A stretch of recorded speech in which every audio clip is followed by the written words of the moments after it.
సహజంగా చాలామంది ప్రభువును విశ్వసించినటువంటి వారు ఈ లోకంలో చిన్న చిన్న విషయాలకి ఎంతో సమయాన్ని వెచ్చిస్తూ ఉంటారు. వాటి మీద వారి యొక్క జీవితాన్ని చాలా వరకు వ్యర్థం చేస్తూ ఉంటారు.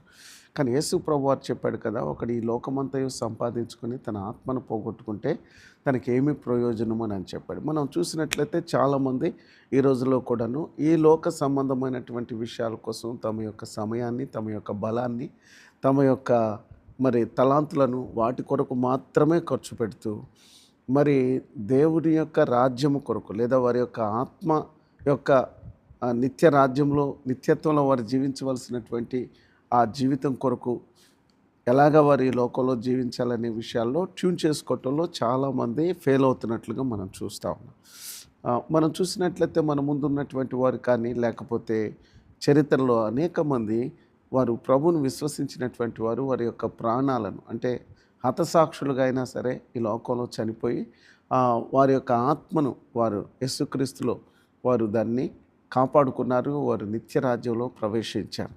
యేసు ప్రభువారు చెప్పారు కదా, చూడండి, మార్కు సువార్త 8వ అధ్యాయము 36వ వచనం. ఒకడు సర్వలోకమును సంపాదించుకొని తన ప్రాణమును పోగొట్టుకొనుట వానికి ఏమి ప్రయోజనము? మనుషుడు తన ప్రాణమునకు ప్రతిగా ఏమి ఇవ్వగలడు అని యేసు ప్రభు చెప్పాడు. ఏదో ఒక గొప్ప విషయాన్ని సాధించటం కోసం ఈ లోకంలో కొన్ని చిన్న చిన్న విషయాలు వదిలిపెట్టడం అనేటువంటిది ఒక తెలివైనటువంటి వ్యక్తి చేసేటువంటి పని.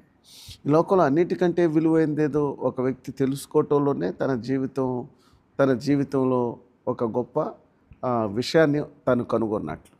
అది యేసు ప్రభు వారు చెప్తున్నాడు. ఆయన ఏమైనా చెప్పారంటే, ఈ లోకంలో అన్నిటికంటే విలువైనది ఏంటంటే నీ ఆత్మ. ఎందుకంటే మనిషి యొక్క లోపల అంతరంగంలో, అంటే మనిషి యొక్క శరీరం అయితే కనపడుతూ ఉంటుంది, కానీ ఆత్మ అనేటువంటిది అది లోపల నిగూఢమై ఉన్నటువంటిది. అది దేవుని యొక్క ఊపిరి అని బైబిల్ సెలవిస్తూ ఉందండి. సో మనిషి ఎలాగొచ్చాడు అని అంటే, దేవుని యొక్క ఊపిరి తన శరీరంలో ఊదినప్పుడు మనిషి జీవించే ఆత్మగా మారాడు. అది దానిని ఈ లోకంలో ఉన్నప్పుడు మనం దానిని జాగ్రత్తగా యేసుక్రీస్తును తెలుసుకొని మారు మనసు పొంది పశ్చాత్తాపడి మన ఆత్మను రక్షించుకొని ఆ పరలోక రాజ్యం ప్రవేశించవలసిన వారమై ఉన్నాం. అయితే ఈనాడు ఏం జరుగుతుందంటే, ఇహలోక సంబంధమైనటువంటి విషయాలు, అలానే భౌతికమైనటువంటి విషయాలు, ఈ శరీరానికి ఈ లోకానికి కొంతకాలం ఉపయోగపడేటువంటి వాటి కొరకు మాత్రమే వారి యొక్క జీవితాన్ని, బలాన్ని, శక్తిని, ధనమును ఖర్చు చేస్తున్నారు. అయితే ఈ ఆత్మను పూర్తిగా నిర్లక్ష్యం చేసేటువంటి వారు అనేక మంది ఉన్నారు. యేసు ప్రభు చెప్పినటువంటి ఒక అద్భుతమైనటువంటి సత్యం ఏంటంటే, men shall not live by bread alone. అంటే మనిషి కేవలం శరీర సంబంధమైన ఆహారంతో మాత్రమే జీవించడు, కానీ దేవుని నోట నుండి వచ్చిన ప్రతి మాట వలన జీవిస్తాడన్నాడండి. ఆ దేవుని నోట నుండి వచ్చినటువంటి మాట ఏమిటనగా, అది దేవుని యొక్క వాక్యం అనేటువంటి బైబిల్. సో ఈ వాక్యం అనేటువంటిది దేవుని యొక్క మాట. ఈ మాట ద్వారా మనలో ఉన్నటువంటి శాశ్వతమైనటువంటి ఆ ఆత్మకు ఆహారం దొరుకుతుంది. ఆ ఆత్మ బలపడుతుంది, ఆత్మ దేవునిలో సంతోషిస్తుంది. సో దేవుడు is equal to word of God. Word of God అంటే గాడ్.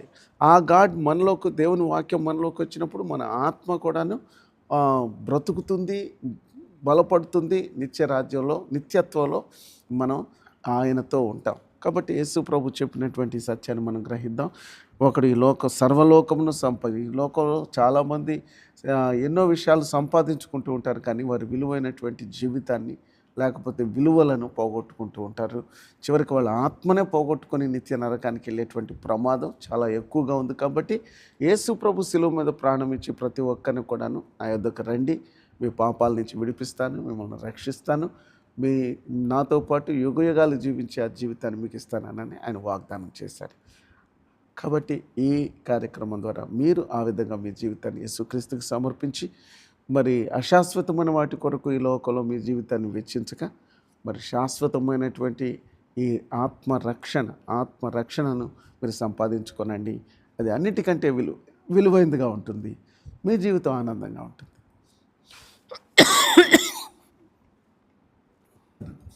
ప్రేమ కలిగిన తండ్రి, మేము దేనిని విలువగా ఎంచాలో దేనికి మేము అత్యధికమైన విలువనివ్వాలో, ఈ శరీరానిక, ఆత్మక, ఈ లోకంలో ఉన్నటువంటి క్షణభంగురమైనటువంటి జీవితానిక అని మీరు చాలా స్పష్టంగా చెప్పారు. వాటి కొరకు మీ జీవితాన్ని వెచ్చించొద్దు. కాబట్టి మీ ఆత్మను పోగొట్టుకునే ప్రమాదం ఎక్కువగా ఉంది కాబట్టి దానిని మీరు రక్షించుకొనండి. నా యొద్దకు రండి, నేను మిమ్మల్ని రక్షిస్తానని చెప్పారు. అట్టి భాగ్యాన్ని మాకు వీక్షిస్తున్న ప్రతి ఒక్కరికి దయచేయమని యేసు నామములో ప్రార్థిస్తున్నాను. ఆమేన్, ఆమేన్. Thank you. ప్రభు మిమ్మల్ని నిండరుగా దీవించును గాక. ఆమేన్.